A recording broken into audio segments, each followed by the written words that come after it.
I'm J.K. Veers, and this is one of the books I wrote, Beware of the Pit of Despair. How to get out of the pit of despair? There are countless potential ways.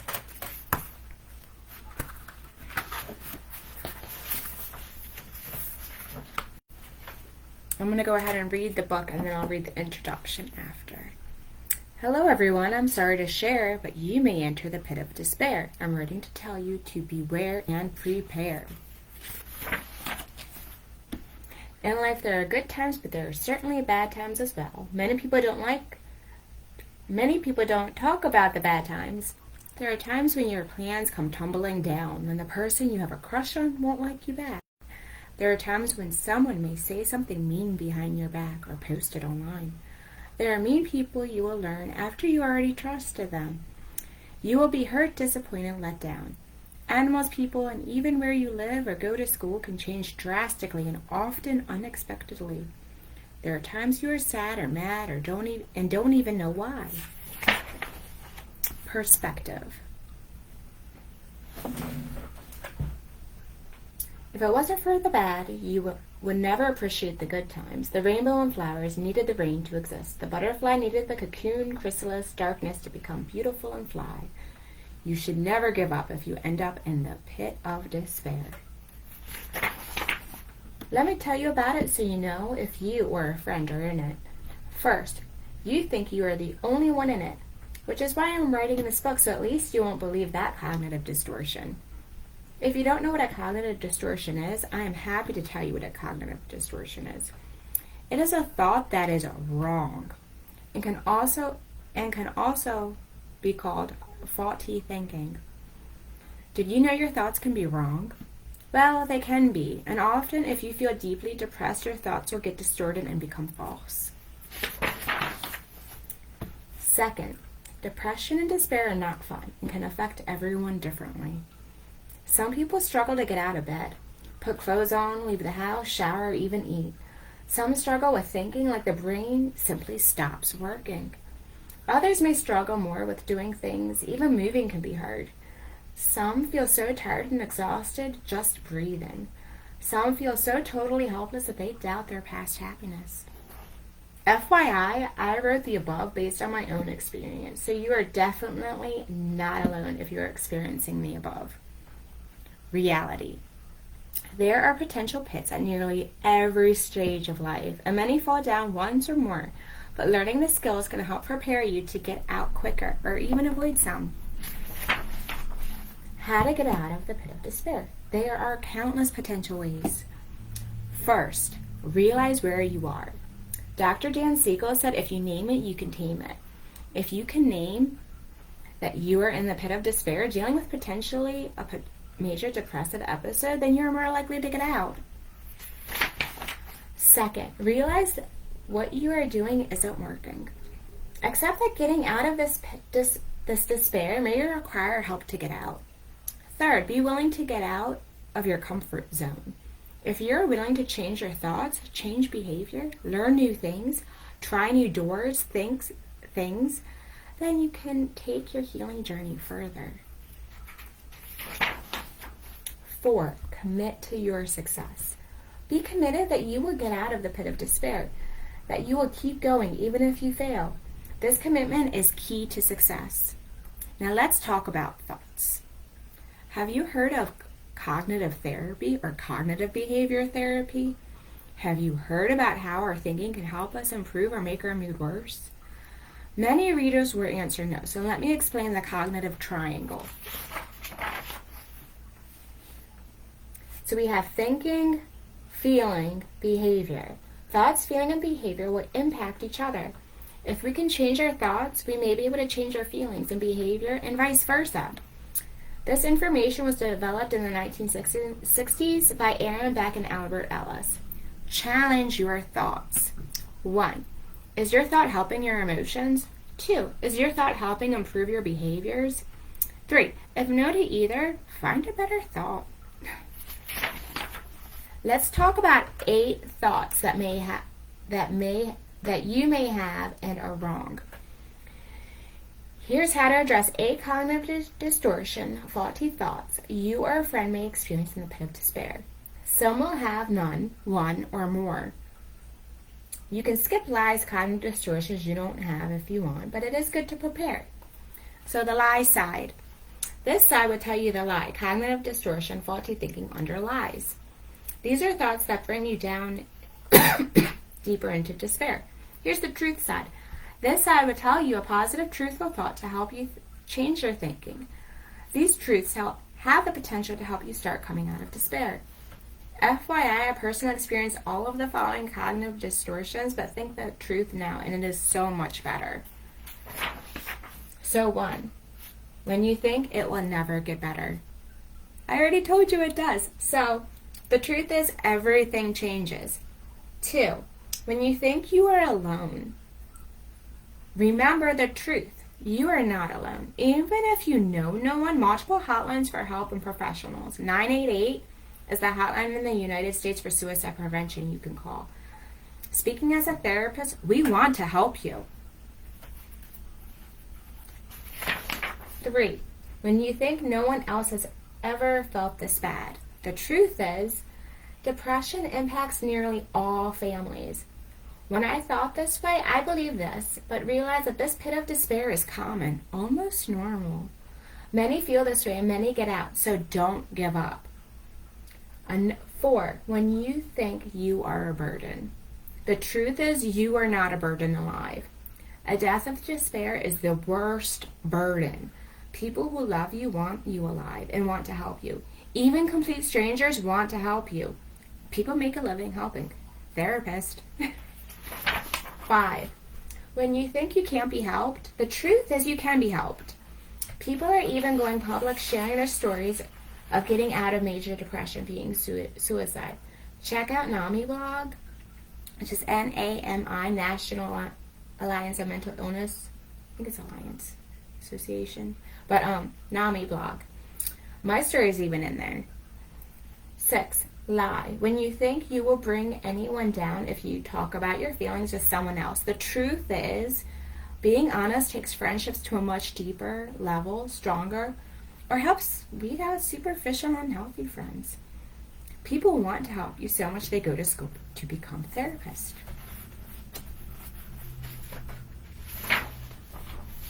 7, when you think you will never enjoy life again.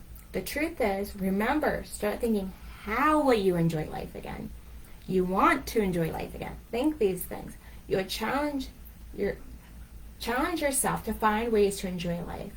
You would try new ways to enjoy life. See it as a challenge. So if you're not enjoying life, make it a challenge. Make it a motivation to enjoy it. So this is the first step. So I repeated myself here. But you can skip this. So I speak briefly on Christianity. So when you think, for those who have a belief in God, you may be so you can skip it if you're not. But you may have a friend that is. So for those who, the lie is for those who have a belief in God, you may be so deep in that pit, you doubt your beliefs. You may doubt your identity of being loved like a child of God, and may even think God doesn't care. The truth is you are always loved. There are plans for your life. Have hope and faith to keep going and trust to walk your path of healing to get out of that darkness, which may even include seeking mental health treatment. When you get out of the pit, your compassion and kindness towards self and others will grow.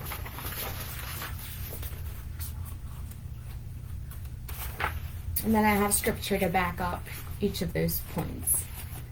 So, assuming not everyone's Christian, I'm going to keep going. You go on a quest to get out of that pit that may take you far beyond your comfort zone, possibly into new places, new people, new hobbies, new books, new videos, so much to discover to help you get out of that pit and have a plan to stay out of that pit. And a plan in case you fall back into to get out quicker. So be your own scientist. So the purpose. Identify the problem and how it is not letting you achieve your purpose. Research. So as a therapist, that's like the assessment side of therapy, but also brainstorming on best practices, wellness tools. So then you create your hypothesis. What can you and I do to help treat the problem to help you reach your goals? The experiment is create a plan based on testing your hypothesis and analyze how it works. 5 is reflect, or conclusions, depending on how you know the scientific experiment. Did your experiment work? Do you need to try to create a new hypothesis? So you never give up, because you can always reflect and create a new hypothesis on what will help you. Each person's journey is unique. So how to get out of the pit. Get out and stay out. Be your own scientist. So I'm going to go back over this. Identify the problem and how it is not letting you achieve your purpose. Ask yourself, where do you want to be in life? How do you want to feel? What problems are hindering you from achieving those 2 questions? Be intentional. Remember, Dr. Dan Siegel said, if you can name it, you can tame it. Research. Identify the problem and how it is not letting you achieve your purpose. Internal research. You are your own expert. But at times we can not be objective, so keep an open mind too. External research. Go to the library, go online, talk to experts, read. Here are some new websites, neat websites. So therapistaid.com, and I run sharehopeart.com. Under the therapist tab, it explains in greater detail the scientific experiment and has tons of links to different wellness tools and resources. You may even find a type of therapy you want and can research therapists. Brainstorming on best practices, wellness tools. You can make a list of all potential wellness tools and approaches. You can do a pros and cons list and decide on 1 or 2 new things. FYI, in therapy, this is the assessment phase for professional to write your initial assessment. Usually takes 1 or 2 sessions. Brainstorm potential steps for depression. Example, make it personal for you. So add your own thoughts in the book. So there's a lot of ways you can do things. Like some examples are narrative therapy, journaling, talking to a friend, family, hotline, professional, religious leader, reading a new book, practicing mindfulness. There's YouTube even. Getting more sunlight or light therapy, starting different exercise routines, going to a support group. If pain, getting a massage, soaking, stretching, practicing self-care more, changing diet to be more healthy, taking a course in an area of struggle, adding a time alone in nature, or more game nights with family or friends, new hobbies, wellness tools, art, sports, activities. So these are all ideas of things you can do to try to help yourself. So this is a pros and cons list. So here's your plan. Here's the pros, here's the cons. And then your hypothesis is decide what can you do to help treat the problem.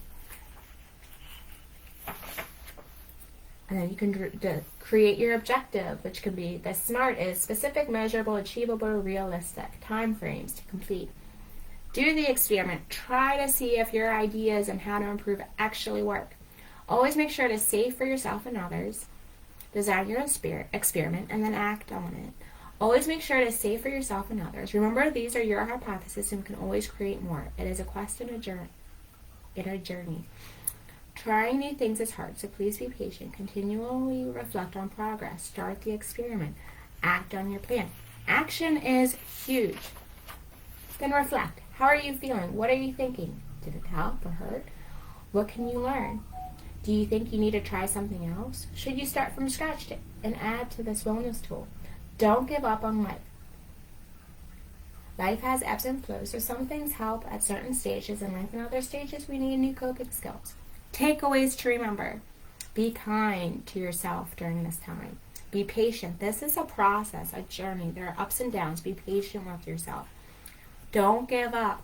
Never give up on your wellness. There are countless ways to feel better. Keep trying. Feel free to color and brighten this book. So, Don't Quit by John Greenleaf Whittier. So he lived in the 1800s. When things go wrong, as they sometimes will, when the road you're trudging seems all uphill, when the funds are low and the debts are high, and you want to smile but you have to sigh, when care is pressing you down a bit, rest if you must, but don't you quit. Life is strange with its twists and turns, as every one of us sometimes learns. Many a failure turns about. When we might have won, we had stuck it out. Don't give up, though the pace seems slow. You may succeed with another blow. Success is failure turned inside out, the silver tint of the clouds of doubt. And you can never tell how close you are. It may be near when it seems so far. So stick to the fight when your heart is hit. It's when these things seem worse that you must not quit. Dear readers, please don't die a death of despair. Please don't die from suicide, overdose, or drunk driving. I believe people matter and have a purpose. I believe we are all interconnected and may never know the grand puzzle of how humanity is truly woven together, but do know each person living to the best of their potential will help all of humanity. I call suicide the black hole of deaths. It's like if each person is supposed to shine, live their best life, but someone ends it before the universe's time. Not only does a star light go out, but those near and close to that person get sucked into part of the darkness. Remember, you are made to shine. So if this book is helpful and 12 or older, consider reading my book, The Ultimate Guide to Hope and Healing in a Crap-Filled World, under the Crap Happens Philosophy series. So, I'm a therapist, behavioral health clinician to share hope and help individuals on their personal journeys. She obtained her master's in social work at University of Maryland School of Social Work, has additional coursework in recreational therapy, and her bachelor's is from Towson University. Judith believes hope and healing are possible for everyone and that each person has their own unique healing journey. As a therapist, Judith listens to the needs and desires of her clients and helps them reach their personal goals and potential. She's founded her own nonprofit, Share Hope Through Art, is a former trainer of foster parents, a public speaker, and writer on both suicide prevention and breaking the stigma around mental and behavioral health. Judith believes peace in your mind and heart is achievable when you are willing to do the interpersonal work. She's also specializing in creating memorial keepsake art to help on individuals' grief healing journeys. She uses an eclectic approach based on the desires of her clients and specializes in narrative and art therapy. I'm also a survivor of suicidal ideation and have been hospitalized to stay safe. I wish this book existed when I was a kid. Although you may think it is young for youth, children are dying by suicides before double digits. My hope in writing it is to help prevent deaths of despair. To learn more, sharehopeart.com. And the U.S. Suicide Hotline is 988. Thanks for tuning in. So this is the first draft that's being edited, but it is still available on sharehopeart.com. Has a link to the website to buy it. But thank you for viewing. If you've been in despair, you are not alone. And feel free, I uploaded as a PDF on the Facebook group, J.K. Veers, author, therapist. So yes, you can read it and critique it. Feedback is extremely appreciated. Have a good day.